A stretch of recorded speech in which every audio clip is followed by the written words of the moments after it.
On this week's 51%, You should be really looking for a relationship where you feel equal, where you feel safe, where you're not feeling like somebody's trying to tear you down. Domestic violence is life or death. And if it doesn't kill you physically, it can emotionally, psychologically. It really does affect you. You don't deserve to live that right now. we discuss domestic violence, what it looks like, what resources are available, and how to get help. Coming up on 51%. I was standing around like one of those girls I had seen in a movie. The whole world was a movie back then. I had my sunglasses on, I wanted to be seen without seeing. Shiloh leader, I wasn't really in it. I didn't really get it. You're listening to 51%, a WAMC production dedicated to women's issues and perspectives. Thanks for joining us. I'm Jessie King. Just a note that today's episode may be triggering or upsetting to some listeners, as we're going to try to tackle a very sensitive subject. Since 1987, October has been National Domestic Violence Awareness Month, a time to discuss the various forms of abuse that can go on behind closed doors and lift up survivors. Nonprofits and community organizations across the country are hosting seminars, conferences, and otherwise doing what they can to better inform the public. And I'd like to start with an organization based in Orlando, Florida, called Stand Up Survivor. It was founded by Lisa Alexander in 2015, and Stand Up Survivor claims to reach roughly 1.3 million people a month worldwide for domestic violence education, prevention, and awareness. And notably, it is survivor-led. Alexander says her own experience with her now ex-husband prompted her to start the organization. We were together for 10 years and, it didn't start physical, but it gradually became from emotional and psychological abuse. He was very controlling and manipulative. When I became pregnant with our daughter, that's when it became physically violent. The domestic violence just went through the roof immediately. It just went all the way up. And then 4 months after I had my daughter, I had my son, and then I was stuck. I literally felt stuck. I decided, I can't go anywhere. He already told me no one would ever want me. And so I stayed in that relationship till my children were 2 and 3. And then it just got really bad. So I got to the point where I knew that I had to leave or he was going to kill me. And I always say not, if he was going to kill me, it was more like when he was going to kill me. That was back in 2010, and Alexander says the thing that got her out the door was a YouTube video in which a woman recounted her experience with domestic violence and, perhaps more importantly, her successful life afterwards. Alexander says for the first time she realized that she wasn't doomed to stay with her abuser forever. So she wrote a note to her ex-husband, packed up her kids and whatever she could fit in her car, and left. She contacted a local shelter for an advocate named Janelle Carrasco, who would go on to become Stand Up Survivor's clinical director. And over time, Alexander slowly started using her voice. And I found that people would say, oh, this happened to me too. Well, this happened to me too. And I thought to myself, you've got to be kidding me. You mean this is going on and no one's talking about it? You could have saved me a long time ago. And so that's when Stand Up Survivor started. It literally started as just me using my voice as a concept. And I decided to make it a nonprofit organization because I realized when I used my voice, it was empowering other survivors to use theirs too. Stand Up Survivor offers a range of services to back survivors, including safety planning for those looking to leave their abusers and freedom bags with 2 weeks' worth of essential supplies for those who finally get away. Alexander says the organization also helps connect survivors with legal resources, counselors, and support groups where they can meet other survivors and swap stories. That part, she says, is particularly important because for much of her relationship, she didn't even realize that what was happening to her was abuse. And so one of our big things about Stand Up Survivor, we're education, education, education. You don't know what you don't know. And we empower people through education. I'm talking about survivors, organizations, churches, companies. Our goal is to make sure people know what domestic violence is and the different types of abuse. So in the spirit of education, let's mention some facts straight from the Stand Up Survivor and National Coalition Against Domestic Violence websites. First, on average, about 20 people a minute are physically abused by their partner in the U.S. That comes out to more than 10 million people abused a year. Domestic violence can impact people of all ages, races, and genders, but 1 in 4 women and 1 in 9 men have reported some form of physical violence, sexual violence, or stalking from their partner. Women between the ages of 18 and 34 are some of the most likely to experience abuse. 1 in 10 teens has experienced physical abuse from their partner, and 84% of those teens say they have suffered psychological abuse. And of course, domestic violence can get lethal. 72% of all murder-suicides involve an intimate partner, and 94% of the victims are female. Physical and sexual abuse are certainly some of the more extreme forms of domestic violence. But Alexander says it's important to remember that abuse comes in many ways, and it starts out small. You would never have seen me with a black eye or a bruise, but I had been in an abusive relationship for years. And oftentimes they're going to start with, why are you wearing that? That doesn't really look good. You probably should just wear this from now on. Or your family, you guys are really too close. Let's relocate to a different city, a different state, and really focus on us. Or why are you talking to them? They're breaking your cell phone. They're isolating you from your friends and family. You find that you're always on edge, walking on eggshells, not allowed to really and truly be who you are. And that's just like a tip of the iceberg, right? And then it starts with the psychological abuse. No one's ever going to want you. Look at you. You're stupid. You're fat. You're dumb. You're not smart enough. You're just like your mother. Or, if there's mental health issues or concerns, you're crazy. And then you have the financial abuse. It's a big misconception that all survivors don't have money. That's just not true. I work with survivors all the time who are financially secure, but their abuser control their money. Oftentimes the abuser's not even working. And so it's like they're running up the credit cards. They're able to shop and buy things, but you're not, or they're giving you a limited budget where you're only allowed to spend a certain amount of money to provide for the entire family. So it comes in a lot of different ways. Alexander says it's important to remember that physical abuse can take several forms as well. Pinching and biting and slapping, pushing and strangulation. And another thing I want to incorporate in that is they're punching the wall, but they don't punch you, right? Or they're breaking things in the house and you're thinking, well, they didn't really hit me. No, that's a form of physical abuse because their goal is intimidation and to create fear. We'll come back to Alexander later in the show, so we understand that domestic violence is a broad experience that happens to a lot of people in a number of ways, and the approaches taken by organizations to combat and prevent it are constantly evolving. I got the chance to speak with Kelli Owens. Kelli Owens is the executive director of the New York State Office for the Prevention of Domestic Violence, or OPDV, the only executive-level domestic violence state agency in the country. OPDV is responsible for advising the governor's office and state legislature on gender-based violence policies and programs, training and public awareness campaigns throughout the state, and working to ensure domestic and sexual violence service provision statewide. Prior to joining OPDV, Kelli was the director of women's affairs for the governor's office.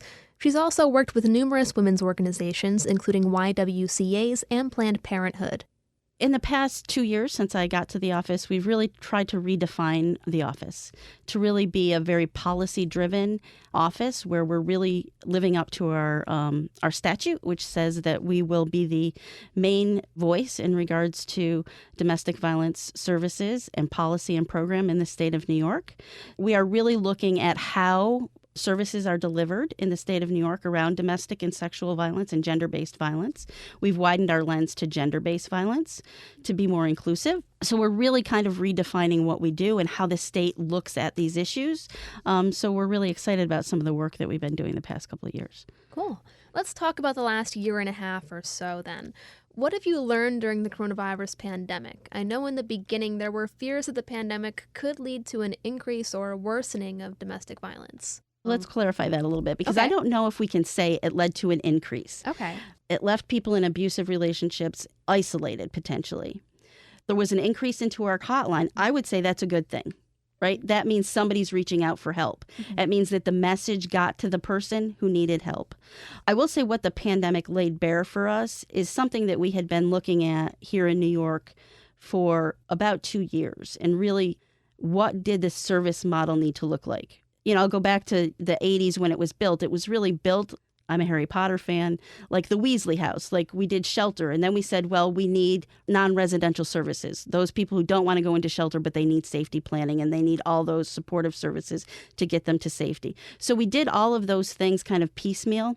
What we really have been trying to look at is, okay, what do they really want? They want safe housing. That should be the first thing that we look at.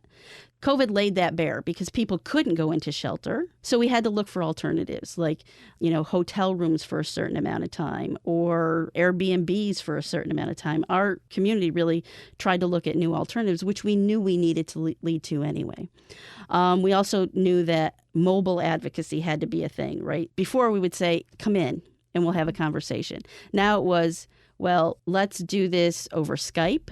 Let's maybe meet in the park. Let's maybe meet at Starbucks and have these conversations. So really going to survivors rather than them coming to us. And a more flexible funding. So, there are abusers out of the house, but there's a broken door or their utility payments need to be made. We looked at a more flexible funding model that would allow us to pay for those things so that they could stay safe where they were. Outside of the pandemic, what else have you been up to kind of reevaluate the way services are offered and structured? We've had survivor listening tours across the state, really listening to survivors about how the system worked for them or how it didn't work for them. I think that one of the things that we're also focused on is really understanding the people that have not traditionally taken advantage of the system that's out there to support them for very good reasons, right? If you're a woman of color and you're calling the police, that adds a level of stress to your own relationship and your own safety that you may not want to take. Not that the police come in with that intention, but it is in the back of people's minds. Or if I call for help, will my children be taken away? Do my children end up in Child Protective Services? So we're really trying to work intentionally with communities of color and those who have traditionally not taken advantage of the system to find out how can we build a better system for them. We're looking at it internally as well to really figure out if the funding structure that we have in the state of New York right now, domestic and sexual violence funding sits over 6 state agencies, and we're really trying to align the policy that goes with that funding to be more survivor-centered, trauma-informed. So I have what might be kind of a weird question, but when we talk about preventing domestic violence, how should we approach that conversation? Because I feel like whenever I see big news stories and tragedies where someone has been killed by their partner, domestic violence comes up, and you've got one group of people online saying, be sure to teach your daughters and sons the warning signs of abuse. And then you've got another group of people online being like, well, how about we teach our kids not to become abusers? When we're having that conversation, how should we be looking at it? Yeah, I think that we all look for the really big story, right? The story where abuse rises to the level of criminality. Mm-hmm. If we really want to address the issue of domestic violence, you're right. We have to start that conversation very, very early in everyone's life about what does a healthy relationship look like?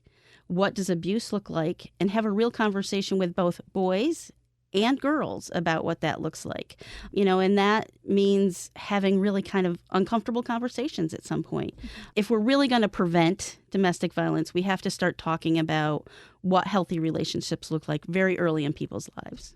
And so what are some signs of a healthy relationship, and what are some signs of things that maybe you should be looking out for? Yep. Let's talk about technology, for example. If somebody you're in a relationship with has to see your cell phone, that should be a red flag for you. If somebody asked you to, put your location services on so they know where you are, that's a sign of power and control that they want over you. You should be really looking for a relationship where you feel equal, where you feel safe, where you're not feeling like somebody's trying to tear you down, even to the littlest extent, right? And are people asking you about your money and how you're spending your money? And financial abuse is really big. It's like 99% of domestic violence cases at some point say they were a victim of financial abuse, trying to control your finances and who you can spend time with. If somebody doesn't want you to spend time with your friends and they're jealous about that, that might be a sign. And so you mentioned that way that technology is affecting domestic violence as well. Like, how has that changed the game? I think it's changed the games a lot, right? Because it's such a new system of which people can control you. And just looking at where you're going to be and who you're been with is something that is, kind of scary.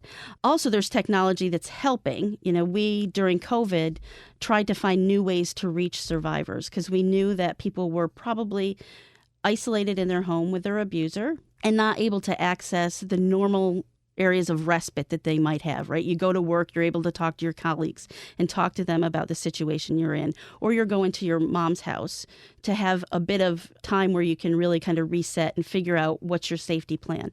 So we introduced a text and chat line in about a week after we decided we were going to do it, and we put it out. And, the first day we were all on the text and chat line answering those texts and chat, which also has allowed us to really understand that people may say more and have a more in-depth conversation with you on text and chat, because they're, not having that personal exchange, but they're willing to say more things, which allows us to do better safety planning for them. I would have never thought about that, but I guess it is sometimes easier to communicate what you want to say when you don't have to actually say it. Yeah. What are some other things that are misunderstood about domestic violence? I think that people generally think it just happens to women. Now, predominantly, 1 in 4 women and 1 in 9 men suffer from some interaction with domestic violence. So that's a misconception. I think it's also important to realize that domestic violence happens in same-sex couples, and that dating violence and domestic violence among the transgender community is epidemic levels. And I think, back to my point about, we always think about domestic violence as the violent act, the slap, the hit, the strangle. But so much of the domestic violence stuff that we try to address doesn't reach to the level of criminality. So it's the coercion that happens. It's the taking of the paycheck. It's all of those things that we often think, well, that's a red flag that needs to be addressed. And those are the things that build up. If we're just addressing the criminal justice aspect, we're missing the boat. Mm-hmm. Do you have any advice for someone who's maybe seeing some of those red flags in their friend or their friend's relationship, and they want to put that word out there, but they don't know how to go about it? Yeah, I think what's really important is you have that conversation privately, right? You don't ever put that victim or survivor in a situation where their potential abuser can hear them. Mm-hmm. And you really ask the question, and you ask it in a way that doesn't feel judgmental, right? Because they're already feeling so much shame. Don't add to that. So it's like, how are you doing? I saw this happen. Are you okay? They'll decide whether or not they want to open up to you. But I also think it's really important that you listen to what that person is really asking from you. Is it just to listen? Is it to help? Is it to give advice? Because sometimes we end up, I do this. My kids will tell you, I give them advice when they don't want it. So, it's really about listening and giving that person the support that they need. For someone who's looking to leave maybe a dangerous situation right now, what does that process usually look like? What advice do you have for them going through that? Well, if you're in immediate danger, call 911. If you have time to really think about how you plan your safety, you can call our hotline or a text and chat line, and that hotline will hook you up with a local domestic violence provider who will help you do safety planning and figure out what your next moves are. Are you financially ready to go? And if you're not ready to go, how can you be safe? We have 92 licensed domestic violence providers in the state of New York, but there's also others that do that work in culturally specific communities that we also work with. Kelli Owens is the Executive Director of the New York State Office for the Prevention of Domestic Violence. Let's remind listeners of those hotlines. The New York State Domestic and Sexual Violence Hotline is available 24/7 at 1-800-942-6906. Again, that's 1-800-942-6906. You can text at 1-844-997-2121, and you can chat online at opdv.ny.gov. Kelli Owens, thanks for speaking with me.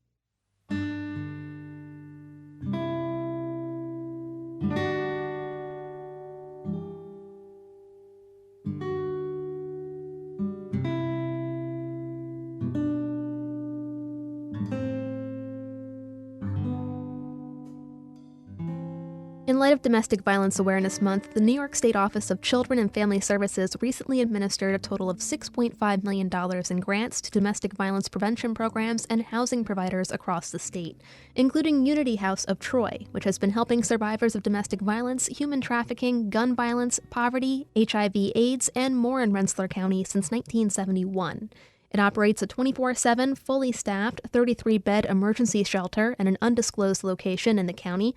It also offers full case management and helps connect survivors to housing, healthcare services, counseling, employment opportunities, pro bono attorneys, etc.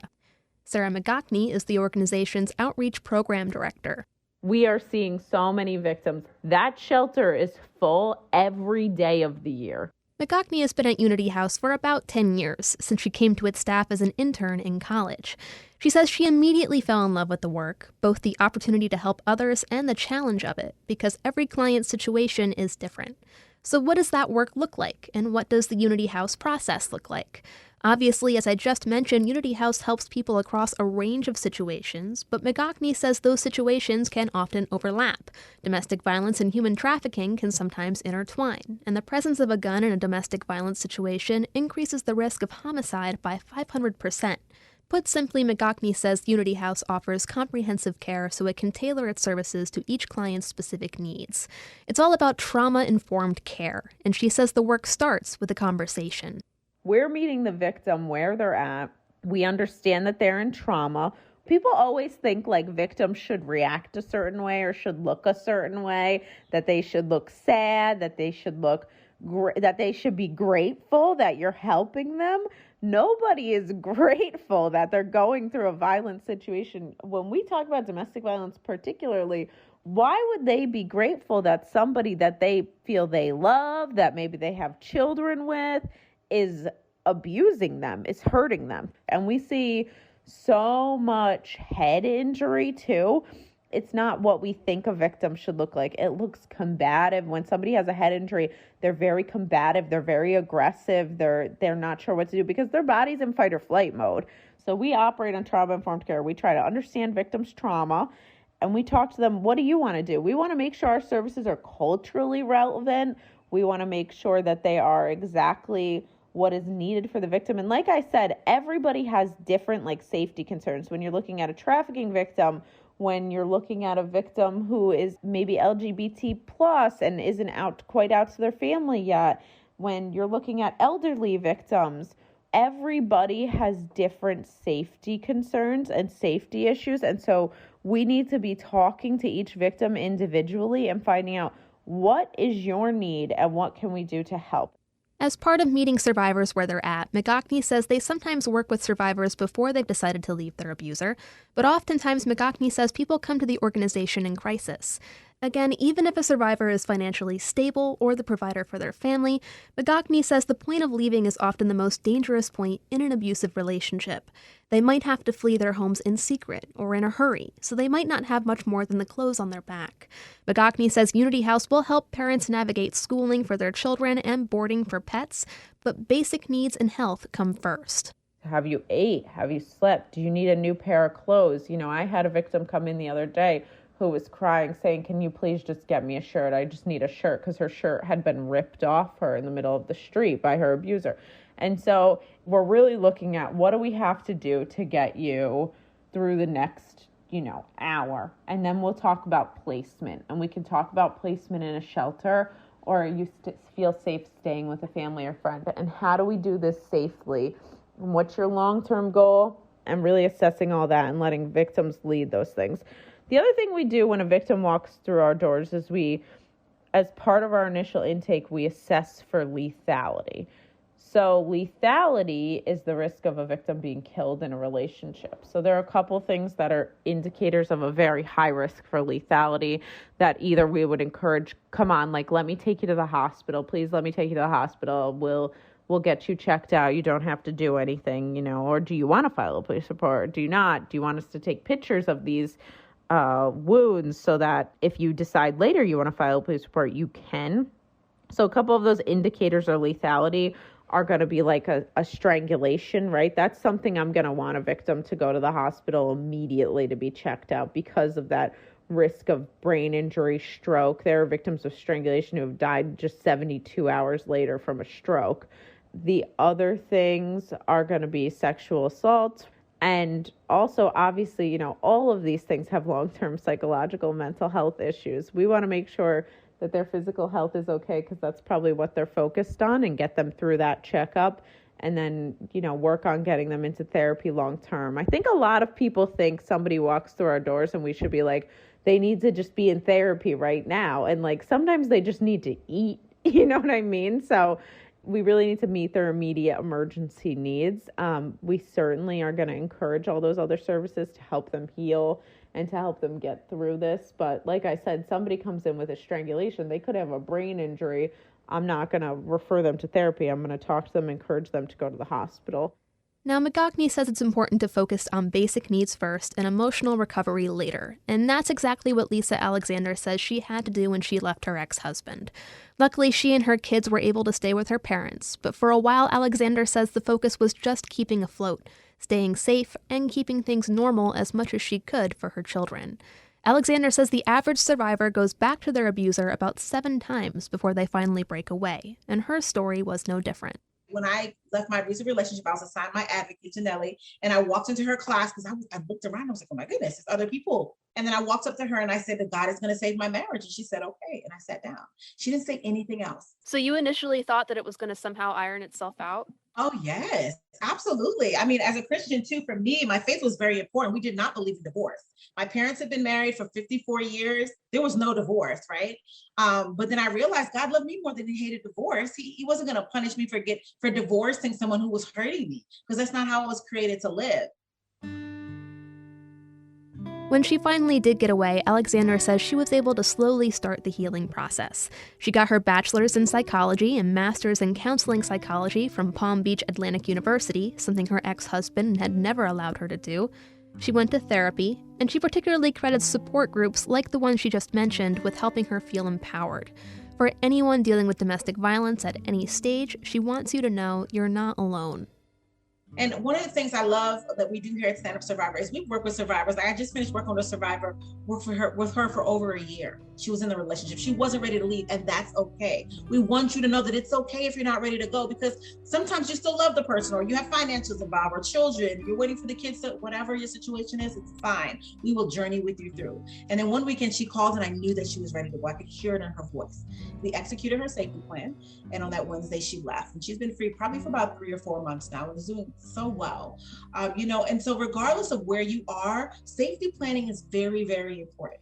So find an advocate, find a resource, someone to safety plan with you to get you out safely. You know how dangerous your situation is. Domestic violence is life or death. And if it doesn't kill you physically, it can emotionally, psychologically, it really does affect you. You don't deserve to live that right now. If you or someone you love is suffering from domestic violence, the National Domestic Violence Hotline is available at 1-800-799-SAFE. Again, that's 1-800-799-SAFE. You can also text START to 88788. You can learn more about Stand Up Survivor at standupsurvivor.com and Unity House of Troy at unityhouseny.org.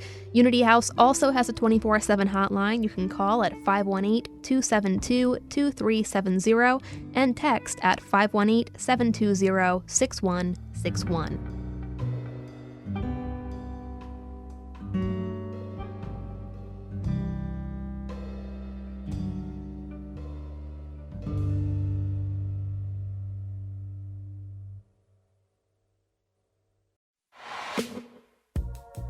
You've been listening to 51%. 51% is a national production of WAMC Northeast Public Radio. Our executive producer is Dr. Alan Shartok, and that theme underneath me right now, that's Lolita by the Albany-based artist Girl Blue. Thanks to Lisa Alexander, Kelli Owens, and Sarah McGockney for taking the time to speak with me, and of course, thank you for tuning in. If you like what you're hearing, you can find more at WAMCpodcasts.org or wherever you get your podcasts. And we're on Twitter and Instagram at 51% Radio. Until next week, I'm Jessie King for 51%. I was every single girl, I was nobody else, I was so sure of myself. I was 15 and a half, he was a hollow laugh. And I lost my cool somewhere along the way. The night air down the hallway, I had to learn how to look away. I lost my cool, no electricity, hot rain on the concrete, sweet melting little girl dreams. They said, oh, I want a big life, not a house that could have been life. Where are you taking me? Where are you taking me? They said,